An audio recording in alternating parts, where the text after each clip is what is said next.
Welcome to Rob Schmitt Tonight. Watching the news lately, you've been bombarded by the heinous crimes of men who have come into this country illegally. Right now, the stories seem to be everywhere. They're so vile that they break through the typical guardrails of the manipulative liberal media, which tries to hide this kind of stuff. Headlines recently, just yesterday, 5 illegals were arrested in Missouri after police found a kidnapped 14-year-old girl from Indiana in their truck. One can only imagine what happened to that little girl. Earlier this week, Good Samaritans in Queens gave a good dose of street justice and led police to an illegal from Ecuador who tied up and gagged a girl and boy, proceeding to rape the 13-year-old girl right in front of the boy. He then stole both of their cell phones and took off. Just today in Houston, Johan Jose Rangel Martinez and Franklin Jose Peña Ramos, illegal crossers from Venezuela, were arrested for the rape and murder of 12-year-old Jocelyn Nungaray, a beautiful little girl. They met her at a convenience store. Then they took her under a bridge in Houston where they raped her, and then they strangled her to death. These stories all come on the heels of the weekend arrest of the illegal who raped and murdered Rachel Marin in Maryland. Victor Martinez Hernandez fled El Salvador after a murder there, ending up in Los Angeles, assaulting a little girl and her mother during a home invasion. He then went all the way across the country to allegedly rape and kill a young blonde woman. He was found in Oklahoma when he was arrested, all over the country. Your local news is filled with these atrocities right now, all brought to you by the Biden administration.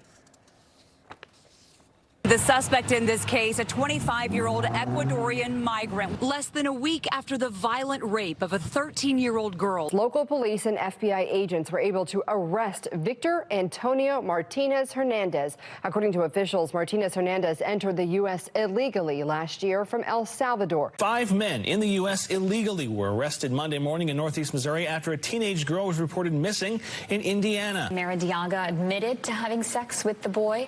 They say she is not a U.S. citizen and appears to be in the country illegally. Today, an illegal immigrant who killed someone in Troy is set to be sentenced.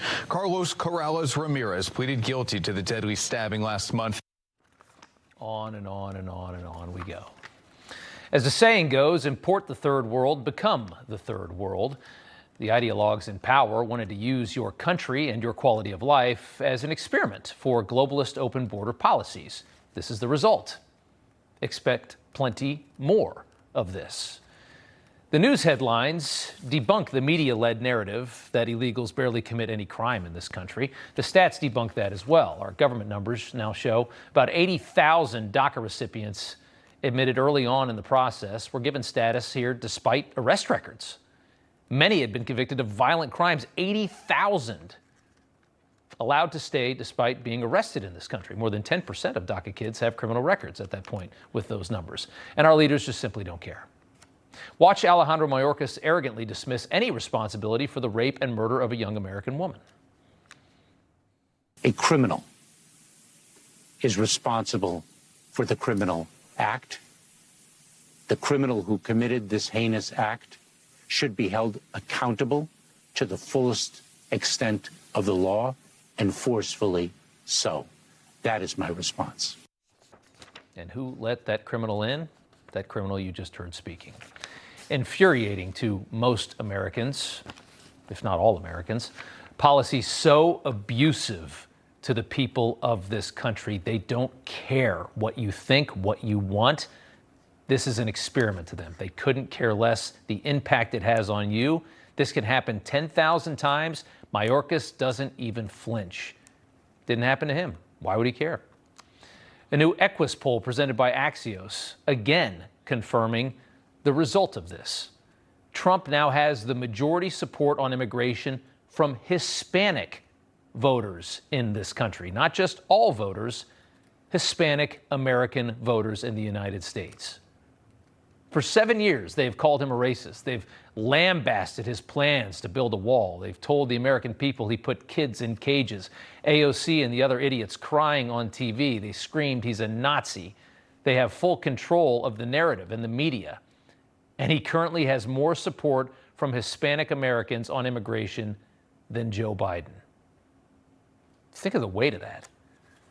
It's simple to see why. The Hispanic Americans who have made it here, who've become Americans, those who came the right way, the same way people all over the world have to come here, through a process, they went through all of that to live in a nicer place than whence they came.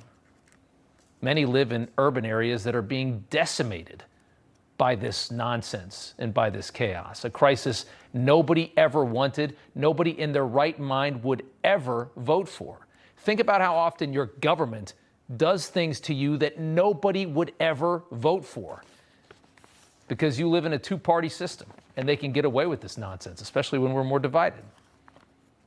Do they do anything you actually want them to do with all that money we give them?